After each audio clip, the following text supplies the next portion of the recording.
Ladies and gentlemen, welcome to the next episode of the Way Above Par sessions brought to you by 3BELOW, where we bring you conversations with golfers, some recreational, some professional, but all with the commonality of having carved a niche for themselves off the golf course, either through passion projects or through their various businesses. Our guest today is Somdev Devvarman, one of Indian tennis's biggest prides, the recipient of an Arjuna Award and a Padma Shri from the Government of India for his exploits in tennis, not just within the country, but also overseas. Now that he's retired from professional tennis, he's found a new love and has become an absolute golf buff. Let's have a chat with him, hear about his journey in the world of international tennis, and find out what makes him tick now that his professional tennis career is behind him. Somdev, welcome to the show. It's good to see that signature smile of yours hasn't deserted you despite this situation we've all Yeah, found thanks. ourselves in the last couple of months. Yeah, thanks a lot for having me here, man. It's been cool. First of all, good stuff in what you've been doing. I think it's pretty cool. And yeah, man, luckily, I feel like I still have somewhat of a reason to smile. Things are obviously bad around us. Don't get me wrong. I think I understand all of that. But in one sense, we're all a little bit lucky and, getting to chat with friends and finding different ways of being productive. Yeah. So, yeah, that's where we are. Somdev, let's get into it. I want to Okay, ask let's do it. So tennis, almost like cricket, is one of those things that literally every kid in our country, of course from a certain privilege, but every kid is exposed to. It's accessible, somewhat affordable. There are tons of coaching centers. There are tournaments for every level of junior that's playing it. I have to say, to break out and make it to the level that you did is no small feat. And I personally believe that your achievements over the years have been sort of largely underrated, and I think more people need to know about what you have done and achieved in your career. Tell us a little bit about the beginning of your journey with tennis and where that journey took you. Okay, so honestly, I started off around 9. That's when I started playing the sport seriously. And well, I wouldn't say seriously. That's when I got into the sport, started playing tournaments around, 10, 11, 12, did all of that stuff. Honestly, for me, while you did mention that there is accessibility to tennis, that is true to a large extent, but I still think that it's nowhere close to cricket, right? And that's not anybody's fault per se. I mean, things could be done better, but it's just that logistically, it's harder to, get on a tennis court and buy rackets and kind of have a net and a fence and all of that stuff. Than it is to just get a cricket bat and ball and just go out and play, or a football for that matter. So it's just the simplicity of the other sports that kind of make it a little bit more accessible, and hence more people play it. So I think, to be honest with you, I think I realized fairly quickly that, if I wanted to become a pro, then India was not the place for me to train in. There was very few advantages of being here, considering how global the sport was. You're always playing either in Europe or other parts of Asia or in America.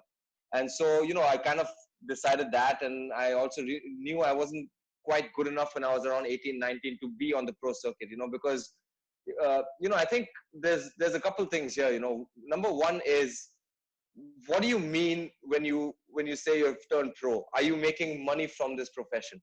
And the truth about tennis, I know it's similar with golf, but the truth about sport is it's very hard to make money by playing the sport professionally.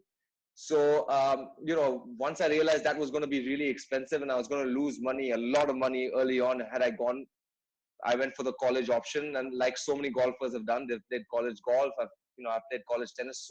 They've got a fantastic system, which gave me 4 years to try and get better. And, that's kind of the route that I took.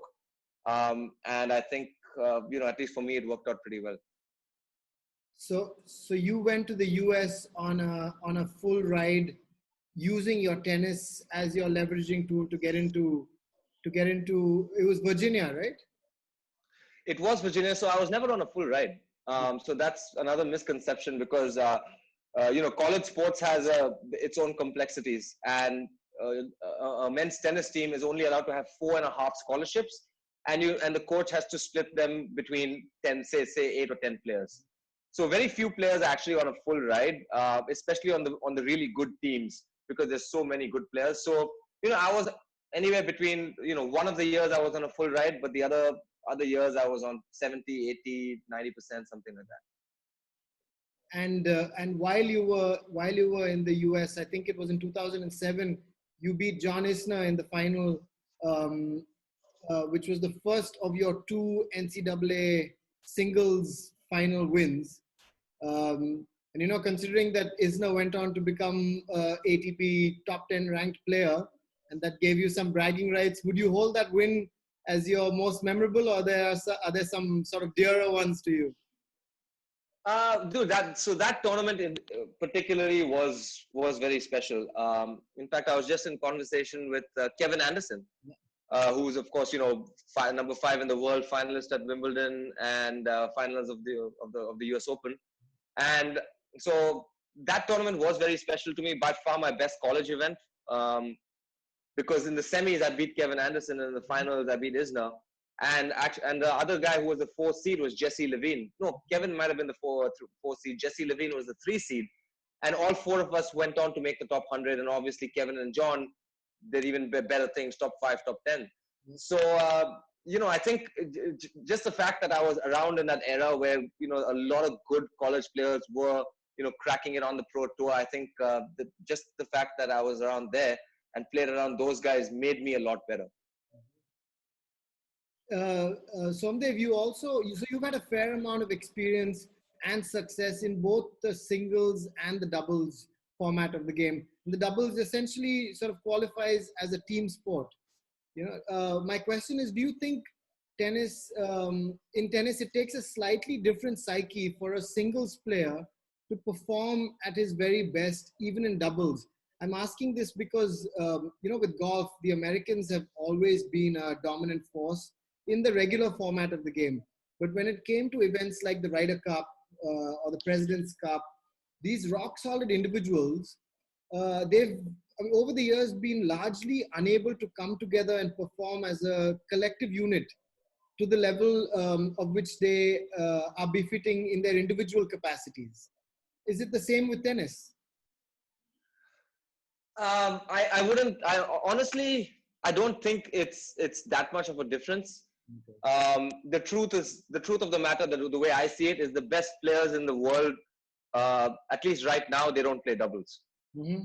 And that's just a fact, right? Novak's not playing doubles, Roger's not playing doubles, Rafa's not playing doubles. And when they do play doubles, they are damn good at it. I think Roger's won a gold in 2008. He's won Master Series. Rafa's won plenty as well. He's won a gold medal in the Olympics as well. And, Andy Murray's played some ridiculous doubles matches as well. So has Novak. So I think what tennis used to be in the 1980s, when John McEnroe was number 1 in the world in singles and doubles, you really won't see that anymore, because there's most of the guys playing just want to focus on one thing, which is singles, and doubles takes too much out. So the game has really evolved a lot, which has now made singles and doubles into a completely different game. Mm-hmm. I would say that obviously you need very, very specific skill sets and attributes in order to be successful and great in anything. But I think it's the singles players generally, if they find a good partner or find a place they're comfortable, I think they're just as competitive, if not better, than a lot of the top doubles guys. Okay, that's a interesting point, because to us as viewers, you either see someone predominantly as a singles player or as a solid doubles player. You don't see, like you rightly said, you don't see Federer, you don't see Nadal. They're not known for winning doubles titles as much as they are. I mean, not to be too controversial over here, but the truth of the matter, at least the way I see it, is one of the reasons that a lot of guys go out and play doubles is because they weren't successful in singles. Yeah. It's very, very, very rare the other way around. Mm-hmm. it's very rare that you are having so much success in doubles that you gave up singles. Yeah. You know, and that's okay. That's there's nothing against it. The skill sets required to be super successful in doubles are very different from the skill sets, you know, required to be very successful in singles, especially physically. You know, I think you need a lot more focus. You need to fine tune certain aspects of the game that in singles you'll almost never need. So, you know, the truth of the matter is, at least the way I see it is, you know, doubles and singles is very, very different. You can't compare the two. And, you know, I think if singles guys went out and actually went out and played a lot of doubles, you see them being successful. You see Fognini going out there winning slams, you know, and very few times you see doubles guys going out and beating singles guys consistently. It's a different game. It's a completely different game. It is. It is.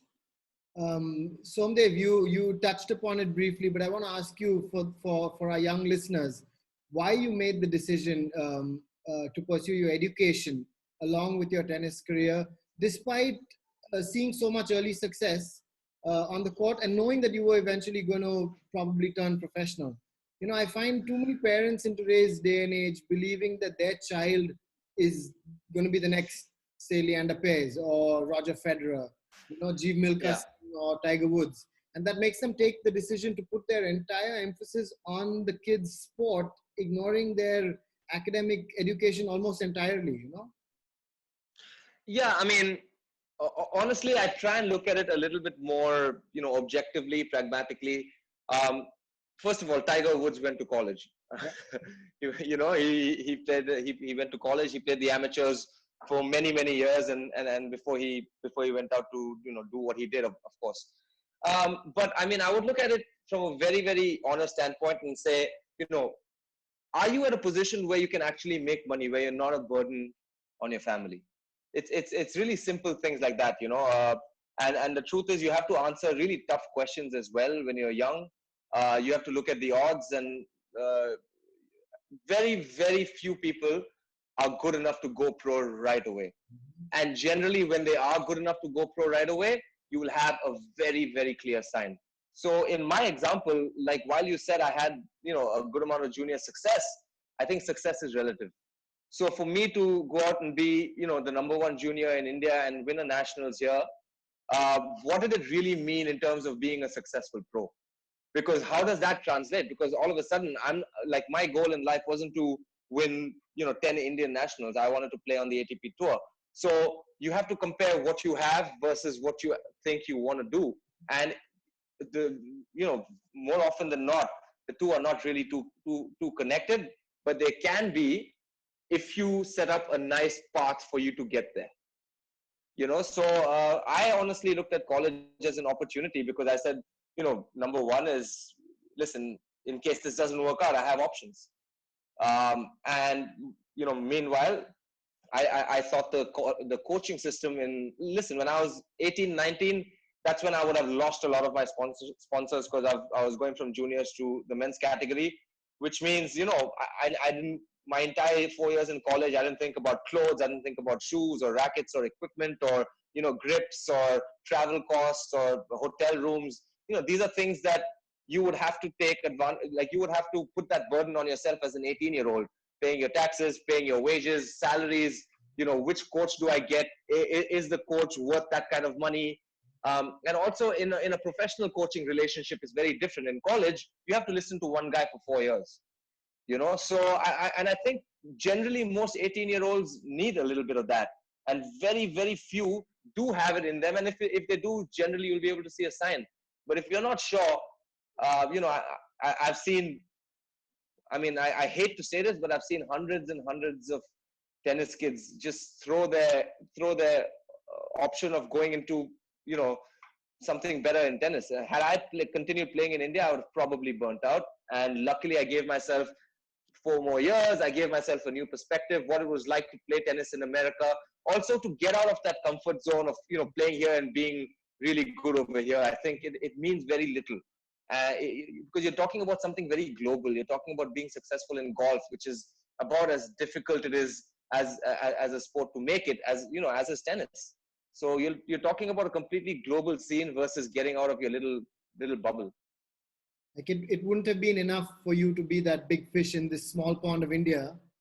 When you stepped No, out, you may have realized that you were a nobody or just another kid in the US playing college tennis. And if yeah, nothing else, if the tennis didn't work, that 4 year education would have opened up a ton of doors for you, you know, whether it was the corporate world, whether it was to get into tennis coaching, or whether to get into the American tennis, you know, system itself could have resulted in sources of livelihood for you, right? yeah. I mean, so many things. I mean, I can give you examples of, so many of my teammates who are successful in Wall Street or successful entrepreneurs. Some of them got into coaching. Two or three of them went on to play. A couple of them who went on to play never ever thought that they would be professional tennis players when they came to college. Both of them made it to the semifinals of Wimbledon in doubles. Both of them were top 20. And I mean, that's a heck of a career. Yeah. You know, you and pretty much every. I mean, I was talking to the Harvard tennis team the other day, and the University of Virginia tennis team, over a Zoom call, and there were some kids who were asking me at that point, should I give it a shot on the pro tour for a year or two after college? And for me, I'm like, why not? Like, you've secured what you wanted to secure. Can you imagine going to you know what I'm saying? Like, can you imagine going to a job interview at 25 or 26 Yeah. and be like, oh yeah, I went to Harvard, I graduated in this, I played on the team, and then for 3 years I gave it a shot on the pro tour. Like, imagine how strong your resume would be if you wanted to do that then versus now. Like, and the things that you would learn, that's just the most exciting thing about giving yourself options. Yeah. Now that you're done in your retirement, you've taken avidly to golf, which is I a have. sport almost the opposite end of the spectrum to tennis. You know, it's not a reactive sport. There's no opponent you're looking at across the net that you're vying to take down. There's no referee watching over every shot you hit, telling you whether it's in or out, whether it's right or wrong. How did golf happen to you? Were you already playing while you were still a tennis professional, or is it something you picked up recently? No, no, the truth is, so when I was in college, my freshman year, my roommate was a golfer, a very good golfer, on the one of the better golfers on the UVA golf team. And so, I kind of got introduced to the sport, but it was way too slow for me. I said all the things that people who don't play golf now say. Oh, it's too slow. Oh, it's too boring. Okay, it's hot. You're walking around. It's not a sport, and all of that stuff that everybody says. That I said the same thing. And then one of the things that really drew me in, well, I was getting really pissed about, is all of my teammates who were the tennis player teammates. They would go out on a Saturday or a Sunday on a week off or a weekend off and go out and play together and hang out, come back and talk about it for 2 days, and I wouldn't be a part of the conversation. I would have no idea what they're talking about, and so that's how my interest grew. And obviously, golf. I mean, there's 10,000 ways you can play golf. You can have fun with it. You can drink with your friends on the course. You can play seriously. You can play alone. You don't really. I mean, literally, there's 1,000 ways to do it. And so once I got hooked, you know how they say you've got the bug, the golf bug. Once I got hooked, um, then actually I just started finding similarities with everything I was so used to in my whole life, which is you want to get better at something, you practice. Yeah. You want to get better at something, you research it. I mean, there's no shortage of golf videos online. I mean, you can find anything on golf, any video you want on chipping, putting, your wedge game, your bunker game, your drive, and the cool thing is the next day you go out and you try it. So I thought it was really cool. I felt a strong connect, and yeah, man, it's kind of been like that for I'd say 5 or 6 years now. You know, tennis, unlike golf, is a sport where, like your career ends while you're still very much in your prime years. Golf, I mean, you can go on till literally till you can't walk anymore. Tell us what it's like for an athlete for whom, your heart rate was, I'd imagine, like 150 BPM and above on almost, that was like probably your everyday norm, to one day hang up your boots and have to recalibrate to golf, which is much slower paced. How do you fill what I imagine is that void that exists once your professional career with tennis is done with? Dude, I don't know, man. I didn't look at it that way, to be honest. For me, it was like, are you still interested in the things you're doing? And golf gave me something to be like really interested about. Like, listen, I get it. I'm never going to be a good golfer. I suck. Even if whether I break 90 or not, on when I was trying to break 90, it makes no difference to anybody's life, including my own, really. Like, I just feel better about it. But like, I get, like, it doesn't matter that much. But it's like, it truly is in the process. You go out there on the range, and I'm one of those guys that loves to go out there, play by myself, and learn a few things and all of that. I love the honor part of the game. I hate playing with guys who cheat. I hate playing with guys. I mean, everybody has a few friends that take a gimme putt that they're not supposed to take, or roll it around in the sand a little bit, something like that. But I think it's good, man.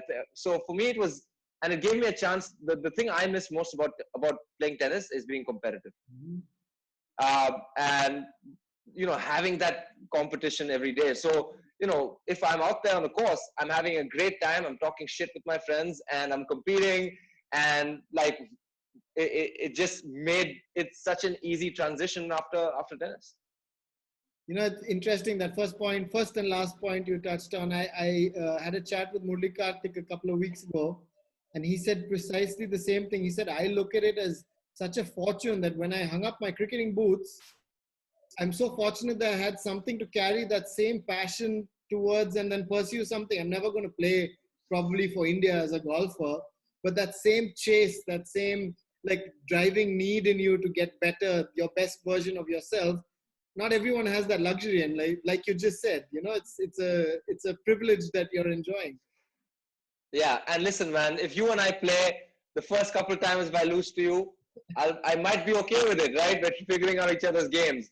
But once we figure out how many strokes I'm getting, once we figure out all of that stuff, I will probably not be a great guy for you to be around all the time. And that's okay for me. That's fine. But you'll always look forward to playing, and I think that's the see, man. It gives you a chance to be competitive. There's in a healthy way, in a really really healthy way, and that's such a nice. That itself is the biggest privilege. Going back to your tennis for a second, Somdev, you've played all four Grand Slams in both the singles and doubles formats. You've also represented India at the Asian, Commonwealth, and Olympic Games. Looking back, participating in which of these tournaments is sort of brings you the greatest amount of pride? Um, See, for the Olympics was always a dream, right? Because one of the reasons as a kid, I remember watching it on TV, the parade, and saying, "Oh, I want to be there." So and I'm a huge sports fan. Like, I absolutely love sports. I love stories. I love looking back and seeing who did what at which year, and unbelievable records. And so from a romantic standpoint, the Olympics was very special because but the truth is, when I went to the Olympics, I was not even close to 100%. I was just recovering from shoulder surgery. So it was bittersweet in a sense, but I didn't have any pressure because I was like, I didn't expect anything from myself. So I went there, I gave it my best, I lost early, and then I just had a great time at the Olympics, which for me was an absolute dream. Um, and then but I think Asian Games and Commonwealth Games, winning was very very important for me, because I hadn't ever played these things, and obviously playing for India, you want to win. So in that sense, it was very important. But it means a lot more in India than it means in the tennis world. That you go out and you win these medals, because obviously not everybody in the world is playing these events. Whether it's the Asian Games or the Commonwealth Games. So for me, it was very important personally, because I needed to win those, and I was happy I did. Um, but in the tennis world, it meant nothing. There was no points. There was nothing. So in a sense, the things that I'm probably proud of are the fact is the fact that I played a lot of Grand Slams. I won matches I think I won matches in all the Grand Slams. Had chances to progress further, because this means that you're playing at a very high, you're playing at the top 100 level for a sustained period of time, and it means you're winning matches against the best in the world at the Grand Slams, at the biggest stage of the game. I hope that answers that. Nice. Nice to know that you have sort of different sentimental attachments with each of the monumental things you've done in your career for different reasons. Yeah, and very different feelings. Yeah. Very different feelings. I mean, I remember I said something the other day. Genuinely feeling wise, what was my best feeling on the court? And for me, it was 2010 winning the Asian Games. Not singles, but the doubles, because I played with Sanam Singh, who's also, by the way, he's one of those tennis guys who got me hooked on golf. And his wife is Kanika Minocha, who's a part of the whole, she used to play juniors and stuff. So the two of them are a golfing couple, and that's how I got hooked, because I was like, I want to play with you guys.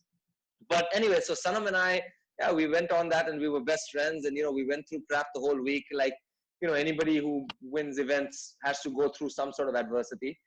And, at the end of it, when we came out of it, it was a relief. It was fun. It was emotional because it was with a friend. And, that moment itself was super proud, because you've done it at a huge stage. You've done it for India. Everyone's watching. You've played against China, in China. So, emotionally, we were all charged and wired, and we had a team. And so it was superb.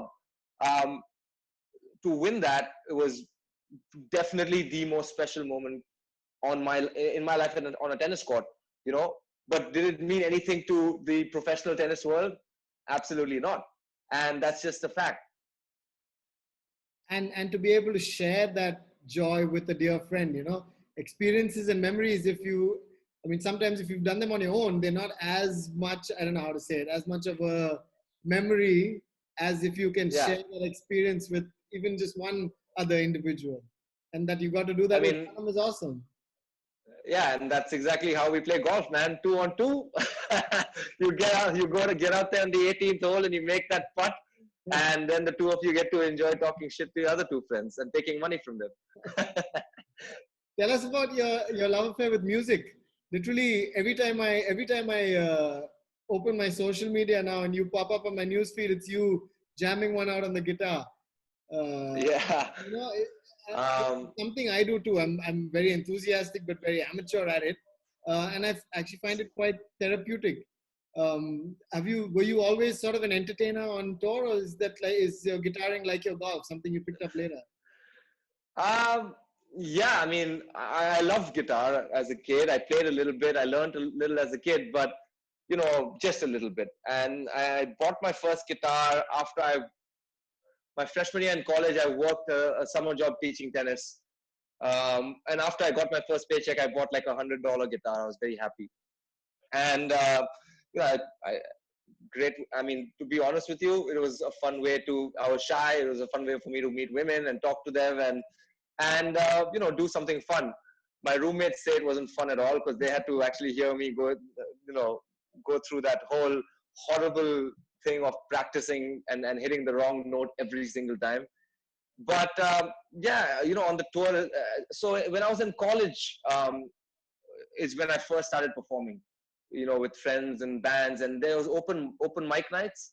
And so we just go to this bar where they used to serve $1 beers. And, we used to walk into the bar, and me and three other friends used to put 15-minute slots each, and literally each of us called 10 people. We would go to the bar, sit down, and for 1 hour, the bar would be ours, And so that was our kind of, because it's $1 a drink. So you feel like you can have more than one. So that's how my whole guitar thing and performing in front of people started. But I mean, songwriting became something that's completely separate from that. And that came, I flirted with it earlier, but there was, dude, there's a lot that goes into songwriting, at least for me, because I'm not a very good one. But yeah, music's just been fun, man. It's something to chill with, to run to anything, man. Who doesn't like music? Somdev, going back, on a serious note, going back for a second to the career path that you took, do you have any advice for kids and parents of kids that are looking to take up sport as a profession? Sort of, what to expect from it, the upside of being a professional athlete, the heartbreaks that come with a career in sport. Is there anything you'd like to share, given that you've taken that journey, something that they may not have experienced yet? I mean, uh, for me, it's always been a little bit of sticking to basics. First of all, I don't, advice is cheap. Anybody can go out and give advice, and I'll be the first one to say that I've made numerous mistakes in my life. So in a sense, maybe maybe I'm not the best guy to go out and give advice. But I would say a couple things. The basics, at least for me, regardless of what stage in your career you're in, whether you're a beginner, whether you're a pro, or anything else, a couple things for me have always been to work hard at what you believe in. Don't stop. Find ways to make it happen. If that means going out and spending more time, spending more hours on the course, more hours on the range, more hours hitting serves or stretching or in the weight room or for, in my case running and all of that, put in that, because until you've put that in, you have no right to talk about anything else that's not right in your life. So I think that's number one. And number two is just be honest.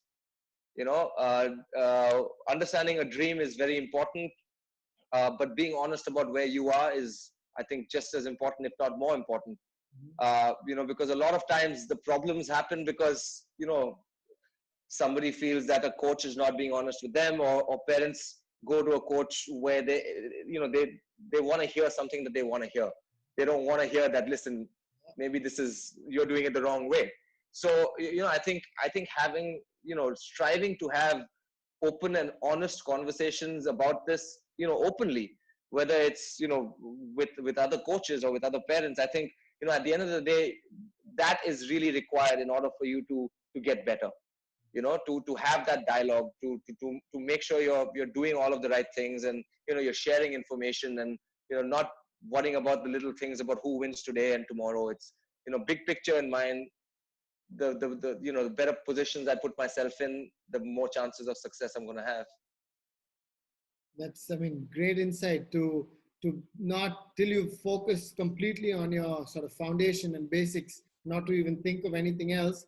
And then once you have focused on those things, to not be afraid to listen to the hard truths. Everything said to you may not be exactly what you want to be hearing, but take that as positive and constructive criticism and then move on from there. Yeah, see, there's a fine line, because okay, for example, golf coaches have a really hard job, man, because there's such it's there's so much to the game, man. Physical, like changing a swing or changing it's freaking impossible, right? And tennis coaches are also similar in that sense. But I think there needs to be at least the best coaching relationships that I've had with my coaches or other great coaches that I've kind of encountered over the way. It's very important to have healthy arguments. Mm-hmm. So, and it's very important for the athlete to also push the coach. The coach doesn't always know everything. So it's very important to have that balance, because this keeps the athlete honest, this keeps the coach honest, and you continue having that. Now, as long as both the people involved are doing it with the exact same shared vision in mind, mm-hmm. I think that's constructive criticism. Now that gets lost in translation all the time, which is why the great coaches always say, come back to basics. Let's do the things that you can do well, and let's do them perfectly. Let's do them every single day. And now we have the ability to say, what next? So yeah, something like that. Somdev, my final question to you is one involving what we are all currently going through. This COVID-19 lockdown has shaken the world in a way that none of us could have ever imagined. And hopefully we're at the fag end of this quarantine period. Do you have a message for all our listeners with regard to what you've learned from this personally and what you'd like to share with us? Once again, man, first of all, I'm not one for advice. I hate being that guy who's on social media saying, oh, do this and follow that. I generally don't like that. But, that being said, I do think that, uh, you know, I don't care who you are, when you're at home for such a long period of time, there will be certain truths that you have to face. And I would just say, be honest about it, be sensitive about it, um, and understand that, everybody's going through problems right now, whether it's businesses or anything else, or professional athletes, or whoever it is. Life's not perfect, and that's okay. But how can we all be there to kind of help each other through it? I think that would be the nice thing. And let's hope we come out of this healthier, physically, healthier emotionally, and see if we can kind of be there for the other person and help out. Any chance we can have a little jam, listen to what Somdev Devvarman's got in store? Yeah, man. Yeah, absolutely. It's funny. I was doing a show the other day with a friend, and they were like, yeah, well, every time we do a show with someone, we ask them to sing, but I don't want to ask you because you're going to do it. The point of it is to make the person uncomfortable. But yeah, I'm happy to play a song. So excuse my voice on this because I've been talking for I feel like I've been doing all the talking, man. We needed to hear your perspective, so I was only asking the questions. I know. Shit. Well, oh, oops. I got to turn it on. So you've got all sorts of issues. Okay, hold on 1 second. So I'm just going to turn off my headphones. All right, can you hear me? Yeah, perfect. Just a second. Sorry about that, man. I'm just trying to get this Take your time. We've got all sound right. So they say if you add this little microphone to things, it sounds better. So I'm going to try that. Great.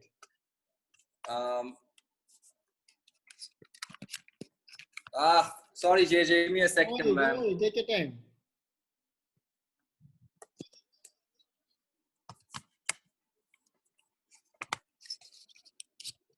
There we go. All right. Can you hear me? Can you hear the guitar? Yep. All right, cool. There we go. All right.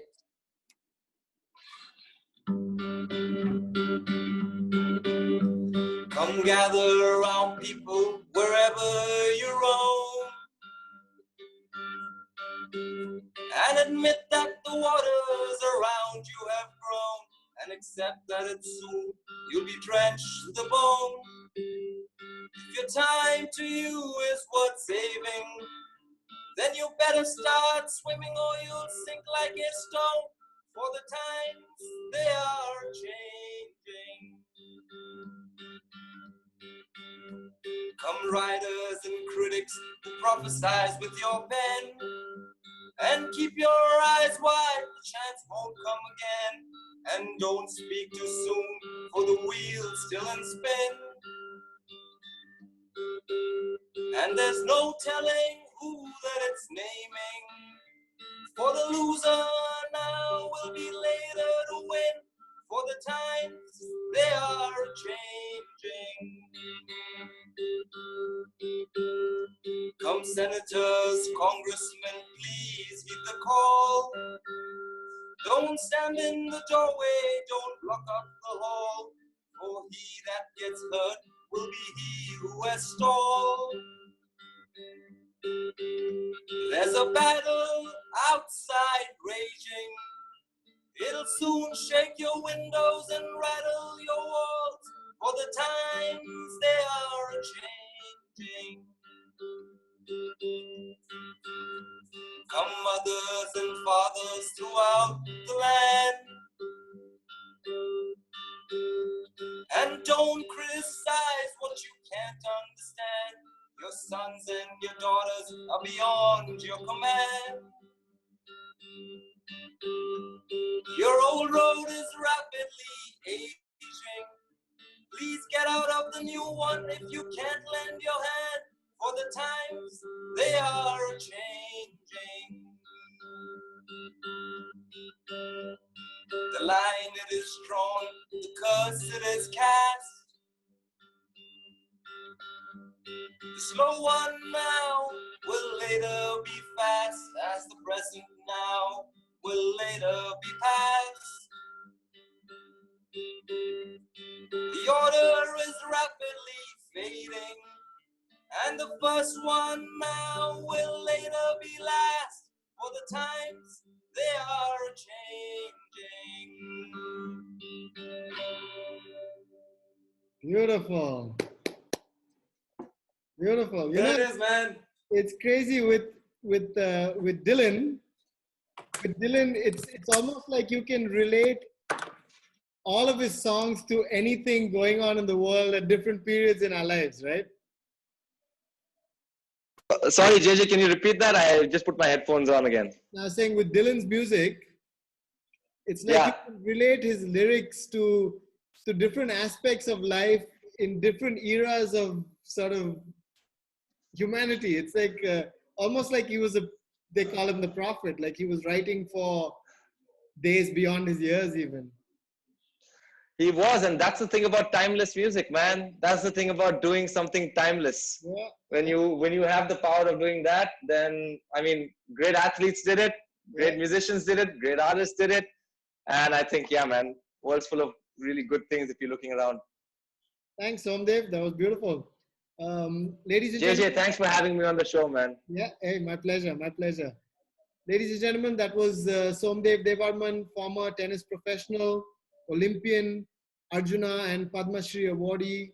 As you can see, currently gripped by his guitar and his golf clubs, giving us some great insight into the life of a professional athlete, the American education system, and perseverance to get to the very top in whatever it is that you may choose.